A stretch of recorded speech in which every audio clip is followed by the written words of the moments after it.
I would like to talk about meaningful choice and RPGs.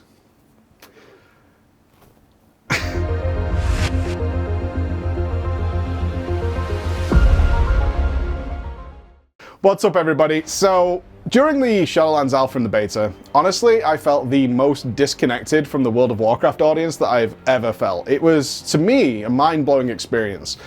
Now, the subject matter that prompted this is, of course, the Covenant system. And as we know, the Covenant system didn't really pay off like we kind of thought it would. Blizzard watered it down quite a lot, to the point where most people just kind of had an alt to play through the campaign, and other than that, they didn't really care. Most people just fell into the meta of whatever's best, I'm going to play. We saw statistically that's the case. So it's not really about the Covenants. I don't want to talk about that. What I do want to talk about is the idea of the meaningful choice. This was a thing started by Blizzard.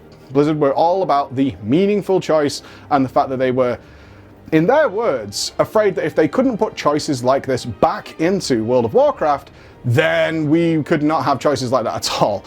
That I found was about the most ridiculous thing I'd ever heard in my life, because you make the game, you can make as many choices as you want. The idea that we can only have one style of choice and that's got to be this meaningful idea is utterly nuts, because you can make whatever the hell you want. You are the restaurant owners and you create the menu, you can put whatever you want on it. But a lot of people bought into that and were very afraid that the idea of RPGs was dying out in World of Warcraft. Now, I couldn't really deal with it at the time. Creating all the content for the Shadowlands Alpha and the Beta was a massive, massive undertaking from me and my team. But I did set aside a project in my mind. A lot of the things that people argued about the whole meaningful choice thing was from old school RPGs that they played. Mostly they were single player RPGs. Now, there is a definitive difference between single player RPG and an MMORPG that has some competitive elements in it and teamwork. So I'm aware of that, but we'll push forward regardless. I didn't agree with a lot of what people said. I've been playing games since I was, very, very small. And when I think of those RPGs, what I don't think about is how I was punished or had to face severe consequences for my choices without being able to go back and redo them should I want to. Save scumming is a very real thing in nearly every RPG, and you can do all these elements, or in fact, most of them are pretty on rails. Some of the best RPGs ever made don't have those kinds of choices in there. We think about Legend of Zelda series, it's absolutely an RPG, and then we also look at old school games on the Super Nintendo where you have a couple of choices, and there can be some after effects, but it's not going to punish you particularly. Maybe you lose a vendor or something like that, but nothing out of the ordinary. So how do we test this? Well, of course, I've played massive amounts of RPGs throughout my life. I've been playing RPGs at least 2 or 3 times a year since I was very, very, very small, probably about 11 years old. And now we decided to set a little project. What we'll do to refresh our minds is we'll go back in time. We'll go through an RPG of every decade for the last 30 years, and we'll see how they developed. How did the game developers of these most promising RPGs change over time based on what they'd seen in the past? So we started all the way back with the Super Nintendo with Chrono Trigger, and then we moved on to Knights of the Old Republic, then we moved on to Divinity Original Sin 2, and we finally finished up with Cyberpunk 2077. Now, I'm certainly not here to argue the pros and cons or the bugginess of Cyberpunk 2077, that's not what I'm particularly interested in, but be aware that alongside this we've also played the Mass Effect trilogy, the Fallout games, we've also played The Witcher, and most other RPGs you can think of. I have not played Final Fantasy VII. I apologize, I tried, I didn't enjoy it, but you get the idea. So we played a lot of these things. Now, when it comes to meaningful choice, the biggest problem I had with how Blizzard presented it and how it was being argued is it didn't really have anything to do with the Covenants. The Covenants were kind of a mystery, they were nebulous. The idea of the Covenants was being presented. I was playing the Covenants, I was fortunate enough to test them out and realize that they were really, really quite shallow. What we had was some soulbind guys who didn't really ever leave the Sanctum.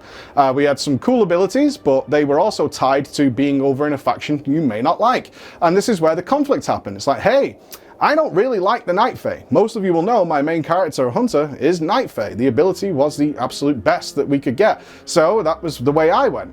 I did not like being Night Fae. I did not want anything to do with the Night Fae. I didn't like the armor, I didn't like the mounts, I didn't like the voice acting for damn sure. So everything about the Night Fae I disliked besides the ability. Therefore, I personally do feel I got a raw deal. I didn't really get to choose what I wanted because it was up to Blizzard to make these abilities not be so skewed, and they're more balanced now, that's unquestionable. But we knew when this game was being developed that they were going to be all over the place, and they were. They were very much all over the place, and in many cases still are. I think of it a bit like this. So if me and a couple of buddies are wandering around town and then one of them spots, hey, there's a brand new Starbucks opening up and it has a brand new menu. Let's go and try it out. So we say, okay. So we trundle into this brand new Starbucks and our wonderful barista reacts with such gusto to be there to try out this brand new menu. Our first guy is really into coffee. He loves this, and he's going to spend many minutes, as many of you know, deciding, does he want the macchiato, the cappuccino, does he want to throw a caramel shot in, does he want an extra shot of caffeine in there, all these things, and he's going to spend ages and ages considering his meaningful choice with this menu that he's been presented. On the other hand, our other drinker is only interested in his favorite. He likes it simple, he's just going to pick a latte. And that's all he wants out of it, because that's simple as it needs to be for him. He doesn't like over complication, he likes the way it tastes, he's right happy with it, it's the one that suits him, and he can make that choice really, really easily just from looking at the menu. Is that's what I prefer, that's what I'm going with. Now, you come over to me. I don't drink coffee, so I'm just going to have a water. And again, our barista reacts with sadness. Why do you like that? Well, that's what I enjoy. That's the way I like to have my drinks, is to have a nice drink of water. I don't like coffee. It's as simple as that. And therefore, none of your choices that you're presenting to me mean anything to me.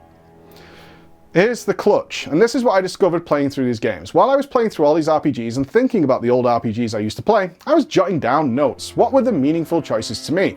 I have a lucky advantage in that I can play these games in front of thousands of people.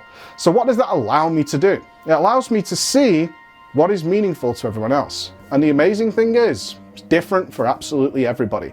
And this is the clutch of when a company or a developer tells you, this is meaningful, right? No, not really. It's different for every single person. There's no such thing in any of the RPGs I've played, or any of the ones since, where the company tried to tell me this is really important choice here, unless I was moving into the end game. It allowed me, for the most part, in nearly all of them, to do something I want. Now, that's not to say there weren't consequences. There were consequences, but they were consequences of my own design.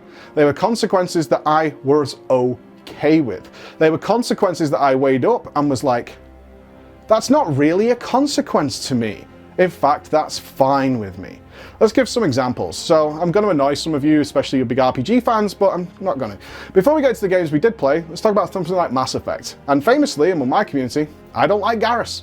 I don't like Garrus at all. Garrus's dialogue was kind of okay, his story was kind of okay, but ultimately in gameplay, I didn't find he suited my team composition at all, and therefore I benched him, and people got very, very, very upset because he was their favourite. To him, he was super important, and the choice to leave him behind, or the choice to take him along, was of vital importance, and they got even upset when the game wouldn't let you take him with them. They got super upset at the prospect that he might die because it's very meaningful to them.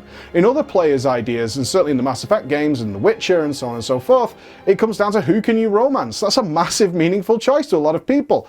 In The Witcher 3, I romanced nobody. I didn't like any of the characters there that you could romance at all. I didn't like their attitudes, I didn't like the way they talked to Geralt, therefore I ignored all their advances because I wasn't interested. Whereas, for my community, the meaningful choice of who you're going to romance is a really big deal. And people will go to war with each other of how can you like that character over this character? How is it possible to enjoy that character or not like that character? In all the RPGs, it came down to different things for different people with meaningful choices.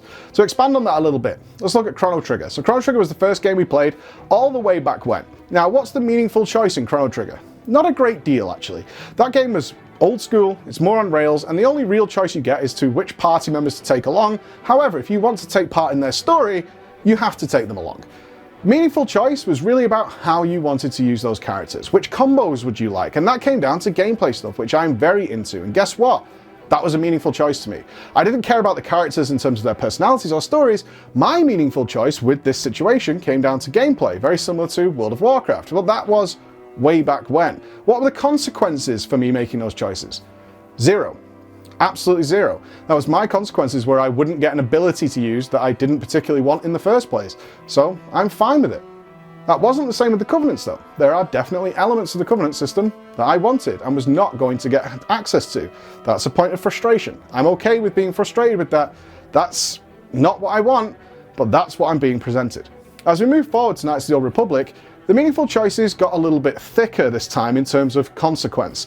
This time around, you couldn't really mess around with your character too much in terms of your character's design. Once you'd started down a road, you were mostly fixated on that road. It's hard to change from melee to ranged or to a tank or to a spellcaster. It doesn't give you those opportunities to do that. Not only that, it gives you a number of characters to bring along, and their story pays off massively in the end of the game, which means the meaningful choices there, for a lot of people, were expanding on those extra characters' side stories. I only liked some of the characters, therefore my meaningful choice was very different. Whereas some players were like, well, I have to get everybody so we can get everybody to the end and try and keep them alive. For me, it went more Mass Effect style. In this time around, I didn't want to take a lot of these characters along. I didn't like HK, for example. I'm sorry, don't shoot me. I didn't enjoy talking to him, I didn't enjoy his dialogue, so his story went by the wayside. I focused on a couple of characters that I wanted along with me. What was my consequences? Some of them died. Oh well, but that was a fair consequence. Why? I didn't like those characters anyway. So if they're gonna die, oh well, unlucky. In fact, I did kill everybody in Knights of the Old Republic, but that was because of a game bug, but that's by the by. Let's move forward then to my favourite game that we played over this RPG, that actually presented with the most impressive, meaningful choices ever. Divinity Original Sin 2. I made a video about it last week, and I fully still recommend you guys check that out.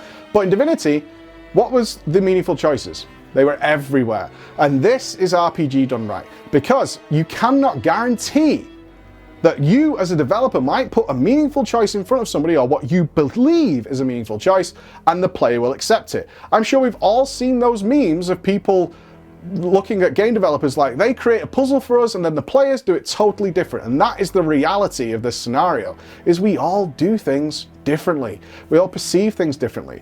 One character somebody loves, another one doesn't. One playstyle somebody loves, another one doesn't.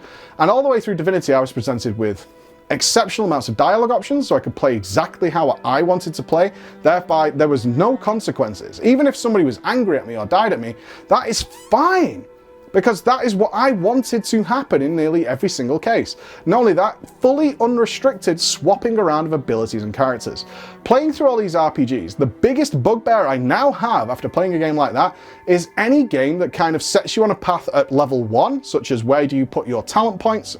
Cyberpunk would be a great example of this, where you start down a road and then 20 hours, 30 hours into the game, you're looking at the grass is greener over there. In Cyberpunk, I went down a tech tree. Why? It says futuristic cyber game. It made sense to me to go with the tech tree. One problem with that is I became ludicrously overpowered mid-game, and also, I'd kind of done it a million times by that point. But what I could see is there were swords, machine guns, all sorts of crazy smart weapons, loads of stuff over there. I was like, I just want to try that out. In a game like Divinity, that presents choices that you can also change your mind on very, very easily at a drop of a hat, that was great, because I could go, hey, I can go and swap over to that, no problem. And I absolutely did that. That gave the game so much more choice and was way more meaningful. I spent minutes and minutes and minutes and hours and hours and hours and outside of the game thinking, lying in bed, what do I want to do? Because I had those choices all the time. Similar to World of Warcraft. What is a meaningful choice to you? Well, let me tell you what is meaningful to me. If I'm going to a dungeon, and Mythic Plus dungeon, and it's sanguine, and I'm playing a druid, do I want to take Typhoon here or not? It's not always the correct answer. How's my tank? Is he strong? Weak? Do we want him to have some support? Maybe I'm going to take Treants. If not, I'm going to pull back and go with something a little bit more aggressive, a little bit more helpful. Is it something where we kind of want to lock mobs down? Is the guy going to need to kite? Maybe I want Typhoon, maybe I want Mass Roots. These are all the choices I think about when going into a dungeon, if I have those options. Some of the worst classes I play in World of Warcraft just don't have those options. They have the AoE build, they have the single target build, and I don't feel any meaningful choice going into that environment with that, because that's not what I like. On the contrary, some players only play what they enjoy. Sometimes they will only play a spec that they enjoy. If it's off meta, it doesn't matter. They're going to play that spec all the time. I can't play that way. The choice is different for me. It works differently, which then brings us back to the ultimate conclusion here. Meaningful choice can't be forced on players, because they're not going to find the same meaning. Going back to that coffee situation, you can't just create something and say, this is what you're going to be dealing with, because everyone's going to look at it differently. The only thing you can definitely guarantee is frustration, and that frustration is going to come from the players who look at your labeled meaningful choice and not see the meaning in it, and just see frustration and genuine consequence that they're going to miss out on things they enjoy. That's not fun, that's not interesting. None of the RPGs I played had anything like that. None of the RPGs I played in the past have anything like that, where it's like, and I feel bad. I feel frustrated, I feel annoyed.